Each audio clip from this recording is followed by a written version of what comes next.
തിരക്കിൽ പോകാതിരിക്കലാണ്. അപ്പം അങ്ങനെ ഒരു പള്ളിയിൽ മാത്രമാണ് പെണ്ണുങ്ങൾക്ക് കിടക്കാൻ അഥവാ പ്രവേശിക്കാൻ, ഇബാദത്ത് എന്ന നിലക്ക് പ്രവേശിക്കാൻ അനുവാദമുള്ളത്.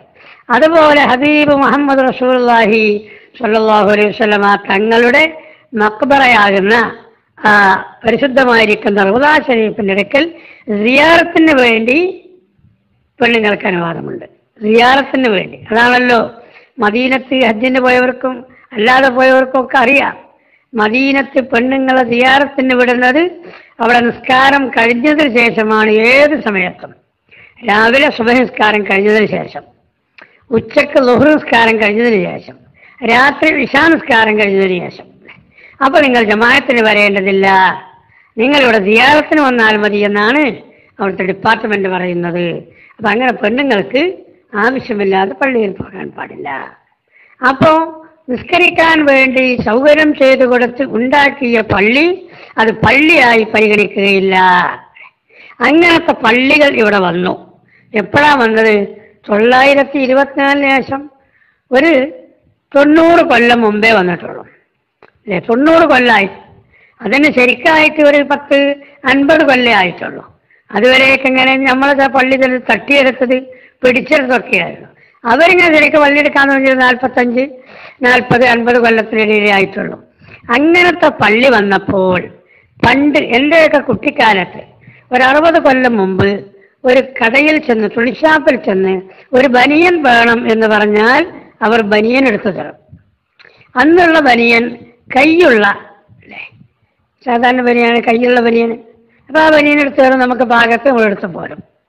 പിന്നെ ഒരു 10, 25, 20, 25, 30 കൊല്ലൊക്കെ ആയിട്ട് നമ്മളൊരു കടയിൽ ചെന്ന് എനിക്കൊരു ബനിയൻ വേണം അല്ലേ എന്ന് പറയുമ്പോൾ അവർ ചോദിക്കുന്നത് സാൻഡോ ബനിയനാണോ കയ്യുള്ള ബനിയനാണോ, അഥവാ പരിഷ്കരിച്ചിട്ട് ഈ ഫുട്ബോൾ കളിക്കാരും ഒക്കെ ചില ആൾക്കാർ ഇടുന്നത് നമ്മളെ നാട്ടിൽ നാടൻ ഭാഷയിൽ പറഞ്ഞാൽ ആശാരി ബനിയൻ എന്ന് പറഞ്ഞാൽ നമ്മളെ ആശാരിമാർ അധികം അങ്ങനെയുള്ളത്. കയ്യില്ലാത്ത ഇങ്ങനെ 2 വള്ളി ഇങ്ങനെ നമ്മൾ ചുമലിൽ കൂടെയുള്ള ബനിയനാണ് സാൻഡോ ബനിയൻ. ഏതാ വേണ്ടത് എന്ന് ചോദിച്ചു. എന്താണ് ചോദിക്കാൻ കാരണം? ഈ 2 രൂപത്തിലുള്ളത് വന്നു. അങ്ങനെ വഹാബികൾ ഇവിടെ വന്ന് അവര് മുസ്ലിമീങ്ങളുടെ പേര് പറഞ്ഞ പള്ളിയെടുക്കാൻ തുടങ്ങിയപ്പോൾ വഹാബിന്റെ പള്ളി എന്ന് ഒരു പേര് വന്നതാണ്. സുന്നികൾ അങ്ങനെ പേര് വെച്ചിട്ടില്ല. അതുകൊണ്ട് സുന്നികളെ പള്ളിയൊക്കെ അള്ളാന്റെ പള്ളി തന്നെ. പിന്നെ അതിന് ചോദിക്കും അത് ഈക്കന്റെ പള്ളി, ഏപ്പിന്റെ പള്ളി. ഇവിടെ അങ്ങനെ ഈക്കൊക്കെ ഒരു പള്ളിയില്ല, ഏപ്പിക്കും ഒരു പള്ളിയില്ല. പണ്ട് ഇവിടെ സുന്നികൾ മുസ്ലിമീങ്ങളൊക്കെ ഒന്നായിട്ടെടുത്ത പള്ളി, അത് ചില അധികാര ദണ്ടുപയോഗിച്ചുകൊണ്ട് ചില രാഷ്ട്രീയക്കാരുടെ ഒരു പിൻബലത്തോടുകൂടി ചിലവർ അടക്കി വെച്ചപ്പോൾ അവർ തന്നെ ഞങ്ങൾ ഈക്കേണ്ട പള്ളിയാണ് ഓര് പറയാൻ തുടങ്ങിയതാണ് അല്ലേ. നമ്മൾ അതിന് ശേഷം ആയിരക്കണക്കിന് പള്ളി സുന്നത്ത് ജമാഅത്തിന് വേണ്ടി കേരളത്തിൽ എടുത്തിട്ടുണ്ട്. അവിടെ ഒരു പള്ളിന്റെ അടുത്തും ഇത് AP സുന്നി പള്ളി എന്ന് എഴുതിയിട്ടില്ല. നാടന്മാർ ചിലവർ പറയും അത് ഏപ്പിന്റെ പള്ളിയാണ്. ഇപ്പോൾ ഇതിൻ്റെ ഇടയ്ക്ക് വളരെ ആൾ ഞങ്ങൾ അങ്ങാടിയിൽ വന്ന് ബസ്സിറങ്ങി. അയാൾ നമ്മൾ സജീവ ആളാണ്. ഇപ്പം നിസ്കരിക്കേണ്ട സമയമായിട്ടുണ്ട്. ചെറുപ്പക്കാരൻ്റെ വിളിച്ചു ഇവിടെ പള്ളി ഏതാണുള്ളത്?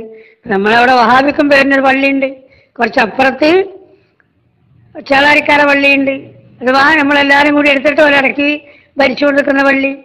ഇപ്പുറത്ത് അഥവാ അങ്ങാടിയിൽ നമ്മൾ സ്വന്തം എടുത്ത പള്ളിയുണ്ട്.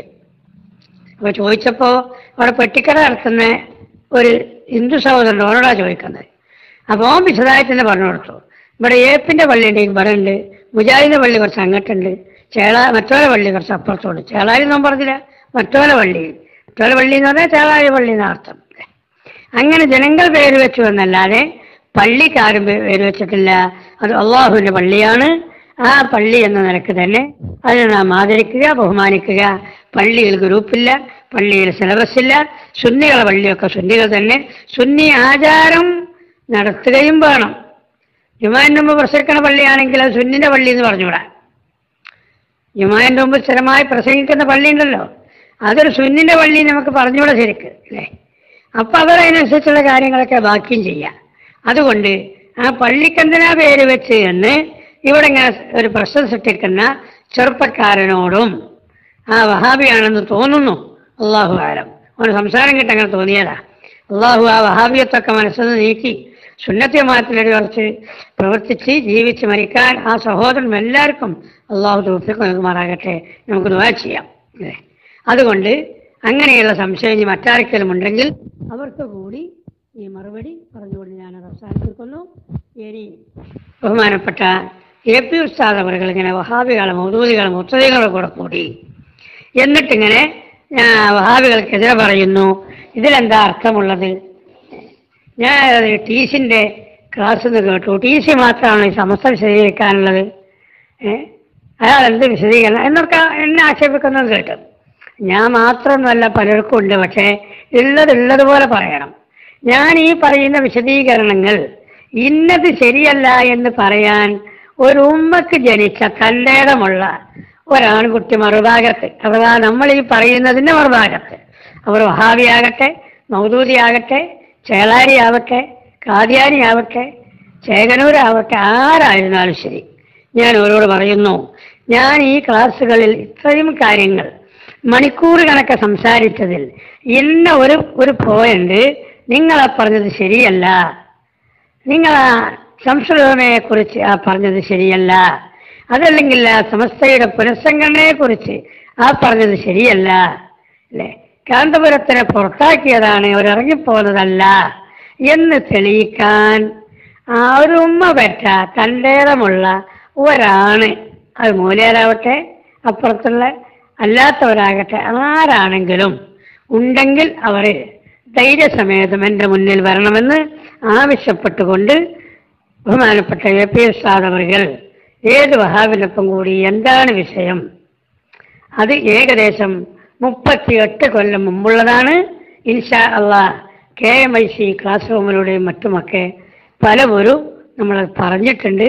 എന്നാലും ഇങ്ങനെ ഇവർ അഴിഞ്ഞാടുമ്പോൾ ഒന്നുകൂടി അത് പറഞ്ഞു തരാം. അറിയാത്തവർക്ക്, കേൾക്കാത്തവർക്കൊന്ന് മനസ്സിലാവട്ടെ, കേട്ടവർ ഒന്നുകൂടി അത് ദൃഢമാക്കട്ടെ എന്ന വിഷയത്തിലാണ് പറയുന്നത്. അള്ളാഹു തൗഫീഖ് ചെയ്ത് ഹക്കായ രൂപത്തിൽ പറയാൻ നമുക്കൊക്കെ അള്ളാഹു അനുഗ്രഹിക്കുമാറാകട്ടെ എന്ന് ഞാൻ ദുആ ചെയ്യുകയും ചെയ്യുന്നു. എന്താണ് ആ സംഭവം? നമുക്കൊന്ന് വിശകലനം ചെയ്യാം. 1978 ഇത് വിമർശിച്ചവര്, കാന്തപുരം അവരൊപ്പം കൂടി എന്ന് പറയുന്നവര് വേണ്ടതുപോലെ മനസ്സിലാക്കണം. 1978 മർക്കസു സഖാഫത്തി സുന്നയുടെ ശിലവായി മഹാനായ അബ്ദുള്ള കുലൈബൽ ഹാമിലി കൊടുത്ത ചെറിയ സംഖ്യ കൊണ്ട് അതിൻ്റെ പ്രവർത്തനം ആരംഭിച്ചു. അഥവാ അതിന് ഏതാനും പില്ലറുകൾ നാട്ടി. ആ പില്ലറുകൾക്ക് അടിയിൽ ചെറിയ ഒരു കോളവും വാർത്തിട്ടുണ്ട്, തറക്ക് വകയുള്ള. അപ്പോഴേക്കും ആ കാശൊക്കെ തീർന്നു പോയി. നാട്ടിൽ നിന്ന് അന്ന് ഉസ്താദ് 5000 തരണം. ഇത് ഇന്നത്തെ 5 ലക്ഷം ചോദിക്കുന്നതിന് പകരം ഇന്നത്തെ ഉസ്താദിന് 5 ലക്ഷം വേണമെന്ന് പറഞ്ഞാൽ ഒരു ഫോണ് ഒരു മുതലാളിക്ക് ചെയ്ത് നമുക്കൊരു അത്യാവശ്യമുണ്ടല്ലോ ഒരു 5 ലക്ഷം, അത് ഞാൻ കുറച്ച് കഴിഞ്ഞിട്ട് അങ്ങോട്ട് തരാം. അപ്പൊ ഈ മുതലാളി പറയുന്നു, ഉസ്താദെ ആരെങ്കിലും ഇങ്ങോട്ട് പറഞ്ഞേക്കാനുണ്ടോ? ഇല്ലെങ്കിൽ കുറച്ച് കഴിഞ്ഞ് ഞാൻ അങ്ങോട്ട് കൊണ്ടുതരാം എന്ന് പറയുന്ന പദവിയിലേക്ക് അൽഹംദുലില്ലാഹ് അള്ളാഹുവിന്റെ തൗഫീഖ് കൊണ്ട് ഉസ്താദ് ഇന്ന് ഉയർന്നു വന്നിട്ടുണ്ട്. എന്നാൽ 1978 അഥവാ 38 കൊല്ലം മുമ്പ്, 38 കൊല്ലം മുമ്പ് ഈ നിലപാട് ആയിട്ടില്ല. കാരണം വിശദീകരിക്കുന്ന സമയത്ത് എല്ലാം ഹക്കായിട്ട് തന്നെ പറയണല്ലോ. അന്ന് AP ഉസ്താദ് 5000 ഉറുപ്പിക കടം ചോദിച്ചാൽ ചിലപ്പോൾ കൊടുക്കാൻ ആള് ഇല്ലാത്ത അവസ്ഥയും വരും. എല്ലാവരുമാണ് എന്നുള്ളതല്ല, ആരെങ്കിലും കൊടുത്തു എന്നും വരും. പക്ഷെ ഇന്നത്തതുപോലെ അല്ല. അതുകൊണ്ടാണല്ലോ വെള്ളാമ്പുറം അടുത്ത്, നമ്മളെ മോങ്ങത്തിനടുത്ത വെള്ളാമ്പുറം, അവിടെ മർക്കസിന്റെ ഒരു സ്ഥലം നോക്കിയിരുന്നു. 5 ഏക്കർ സ്ഥലമുണ്ട് ഒരാളെടുത്ത്. മർക്കസ് അന്ന് ചോദിക്കുന്നതിന് ഞങ്ങൾക്ക് 2 ഏക്കറോ അല്ലെങ്കിൽ 3 ഏക്കറോ കിട്ടിയാൽ മതി എന്നാ. കാരണം അത്രയും അന്ന് കാശുള്ളൂ അതിൻ്റെ പേര്. അങ്ങനെ ആചാര്യ ആയിക്കോട്ടെ നമ്മൾ നോക്കാം എന്നൊക്കെ പറഞ്ഞു. പിന്നെ ഇവർ പോയതിന് ശേഷം ആചാര്യക്കൊരു സംശയം, ഇതിപ്പോൾ ഒരു പള്ളിയിൽ ദർസ് നടത്തുന്ന മൂലമാര വന്നത്, ഓർക്കാണെങ്കിൽ 500 രൂപയുടെ ശമ്പളമല്ല. അപ്പൊ അവർക്കിപ്പോൾ ഈ സ്ഥലം കൊടുത്താൽ ഈ പൈസ കിട്ടുമോ എന്ന് ഒരു സംശയം ഇയാൾക്ക്. അപ്പൊ പിന്നെ ഇയാൾ ചെന്നിട്ട് പറഞ്ഞ്, പിന്നെ ആ സ്ഥലം അത് മക്കളും മറ്റുമൊക്കെ പറഞ്ഞു നോക്കുമ്പോൾ അത് പിന്നെ കൊടുക്കാന്നാ പറയണത്, അത് ഇപ്പൊ കൊടുക്കണ്ട എന്നതിന്റെ അർത്ഥം എന്താ, നിനക്ക് അതിന്റെ പൈസ തരാൻ കഴിയൂല. അങ്ങനത്തെ ഒരു ചുറ്റുപാടായിരുന്നു 38 കൊല്ലം മുമ്പെങ്കിൽ. ഇന്ന് ആ നിലപാടൊക്കെ മാറി ഉസ്താദിന്റെ ലക്ഷവും കോടിയൊന്നും ഒരു വിഷയമില്ലാത്ത കാലമായിട്ടുണ്ട്. അന്ന് അങ്ങനെയായിരുന്നില്ല. അപ്പൊ അതുകൊണ്ട് ഇതിന്റെ പ്രവർത്തനം തുടങ്ങിയപ്പോ ഇത് കുറച്ച് കാശ് കിട്ടണം. അതിന് ഉസ്താദിന് പരിചയമുള്ള ഒരാളുണ്ട് കൊയിലാണ്ടി പയ്യോളിക്കടയിൽ തിക്കോടി എന്ന് പറയുന്ന സ്ഥലത്ത് അല്ലേ.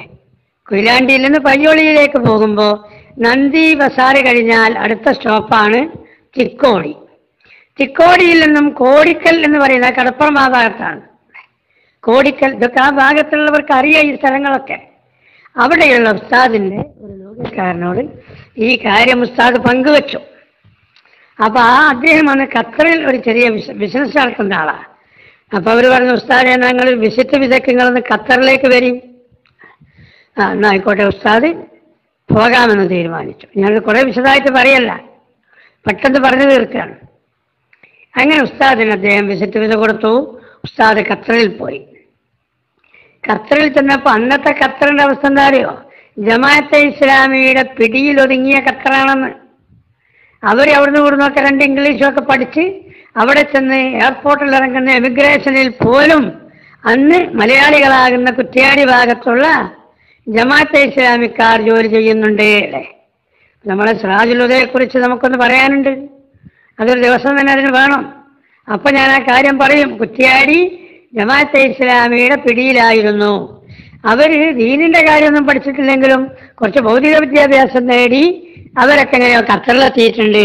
അപ്പൊ അവരവിടുത്തെ ഉദ്യോഗസ്ഥന്മാരിൽ അവരുണ്ട്, ഡിപ്പാർട്ട്മെന്റിൽ പിടിപാടുള്ളവരും ഉണ്ട്. അങ്ങനെ സുന്നികൾ ആരെങ്കിലും ചെന്നാൽ അവരെ പീഡിപ്പിക്കുക എന്നത് ഇവരുടെ ഒരു സ്വഭാവമായിരുന്നു. ഞാൻ തന്നെ ഒരു പ്രാവശ്യം ഖത്തറിൽ പോയത് അബുദാബിയിലുള്ള കാലത്ത് ഖത്തറിൽ ചെല്ലുമ്പോൾ 1988 മറ്റൊന്നാണ് എൻ്റെ ഓർമ്മ. ശരിക്ക് തീയതി എനിക്ക് നല്ലോണം ഓർമ്മല്ല, അല്ലെങ്കിൽ 89 ആയിരിക്കണം അല്ലേ. നമ്മളെ വൈലത്തൂർ ബാവഹാജിക്ക്, അതുപോലെ റഷീദ് ക്ലാരി ഇന്നും ഖത്തറിലുണ്ട്. വൈലത്തൂർ ബാവഹാജി ഇപ്പോൾ നാട്ടിൽ വിശ്രമിക്കുക നാട്ടിലാണുള്ളത്. അവർക്കൊക്കെ അറിയാം ഈ വിവരം. ഞാനന്ന് ചെന്നപ്പോൾ ഒരു അറബി വേഷത്തിലായിരുന്നു ഞാൻ ചെന്നത്. പണ്ട് ഇവിടെ ഇങ്ങനെ ചില ആളെന്നെ ആക്ഷേപിച്ചിരുന്നു, ഇങ്ങനെ അറബി വേഷത്തിൽ ഇവിടെ നടന്നു എന്നൊക്കെ പറഞ്ഞു. ഇവിടെ ഞാൻ നിങ്ങളൊക്കെ പായിട്ടിട്ടുള്ളൂ. അതിന് തൽപര കക്ഷികൾ ഇങ്ങനെ ഒരു പ്രചണ്ഡമായ പ്രചരണം വെറുതെ അഴിച്ചു വിട്ടതാ.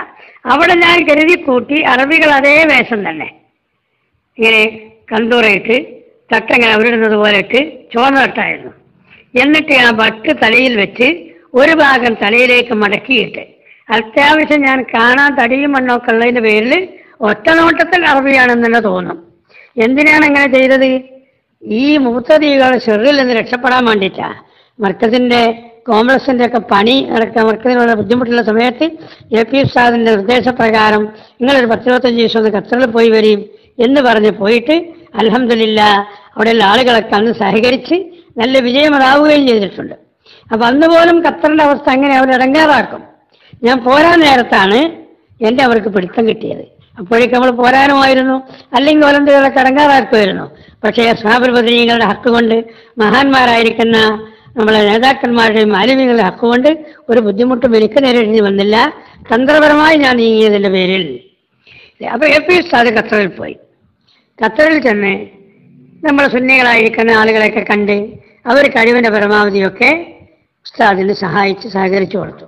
അങ്ങനെ ഉസ്താദ് പോരാൻ പിന്നെ ഒരു 5-8 ദിവസവും കൂടി ഉണ്ട്. അപ്പോൾ അവിടെ പള്ളിയിൽ വെച്ച് ഒരു പരിപാടി നടക്കുകയാണ്. ഈ പള്ളിയിൽ അവിടെ സുന്നികൾക്ക് കുറച്ചൊക്കെ ഹാൻഡുള്ള സ്ഥലമാണ്. അവിടെ ഞാൻ നടന്നുകൊണ്ടിരിക്കുമ്പോൾ അവിടെ ജമാഅത്തിന് വേണ്ടി പ്രവർത്തിക്കുന്ന ഒരു മൗലവിയുണ്ട്. അയാൾ പേരൊക്കെ ഞാൻ വേണ്ടി പറഞ്ഞു, ഞാൻ ഇപ്പോൾ ജീവനില്ലാന്നാണ് തോന്നുന്നത്. അതുകൊണ്ട് ഞാനിപ്പോൾ ആ പേര് പറയൽ ഞാൻ നിർത്തിയിട്ടുണ്ട്. അദ്ദേഹം ഒരു ആസൂത്രിത ശ്രമത്തോടു കൂടി, അഥവാ രാഷ്ട്രീയക്കാരുടെ മുഖപത്രമായ, അന്ന് സുന്നികൾക്ക് പത്രമല്ല, 978 സുന്നികൾക്ക് പത്രമില്ല.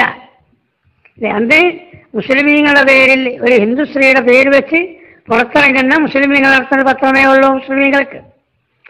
അതിൻ്റെ ആളെയും വിളിച്ചു ചേർത്ത് ഈ മൗലവി AP ഉസ്താദ് പ്രസംഗിക്കുന്ന ആ ഭാഗത്ത്, പള്ളിയിലാകുമ്പോൾ സ്റ്റേജൊന്നും ഉണ്ടാവുമല്ലോ, അപ്പോൾ ഉസ്താദിൻ്റെ 2-3 നമ്മളെ പ്രവർത്തകർ അവിടെ ഉള്ള മൂലയന്മാരൊക്കെ ഉണ്ട്, ഓരൊക്കെ നിൽക്കുന്ന ആ ഭാഗത്ത് ഇയാളും ചെന്നിരുന്നു. അപ്പോൾ പള്ളിയിൽ ആരോടും കയറാൻ അറിയാൻ പറ്റുമോ? നമ്മളൊരു പൊതുസമ്മേളനം, നമ്മുടെ സമ്മേളനമാണെങ്കിൽ സ്റ്റേജും ഉണ്ടെങ്കിൽ അവിടെ നമ്മൾ ആരെങ്കിലും വരുമ്പോൾ കയറണ്ടെന്ന് പറയാം.